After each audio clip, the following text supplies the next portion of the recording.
in South Boston, comes all along Boston itself, past Charlestown, Chelsea, East Boston, all the way down to the airport. And if you were to walk that stretch all along the water's edge, you could do it.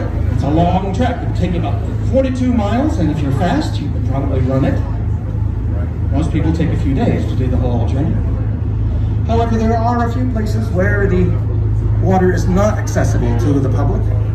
One of those coming up is this little wharf here just off to our left, with the 2 rows of brick townhomes sitting on it. You see, this is Union Wharf, which has been in private ownership since the 1800s.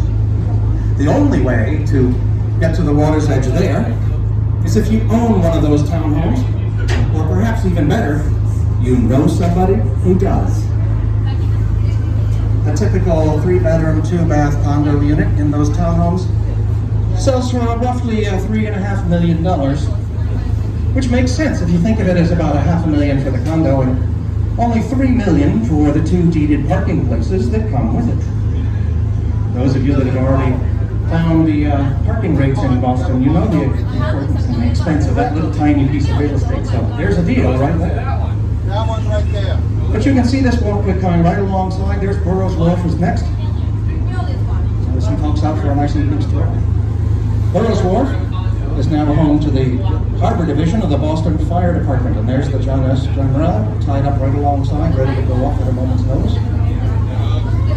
Burroughs Wharf was also the start of the great Boston fire of the late 1800s, which burned well into the financial district of the city. Next up, just off to the left, is Battery Wharf. These twin rows of apartment complexes now stand. Battery Wharf was so called simply because in the 1600s there was a battery of cannon that stood there to guard the original mouth of the Charles River. It was here. Today it's a little further up around the corner, as we'll see in a moment. Battery Wharf was also famous for the departure point for the 54th Massachusetts Regiment, the first African-American regiment to fight in the American Civil War of the 1860s.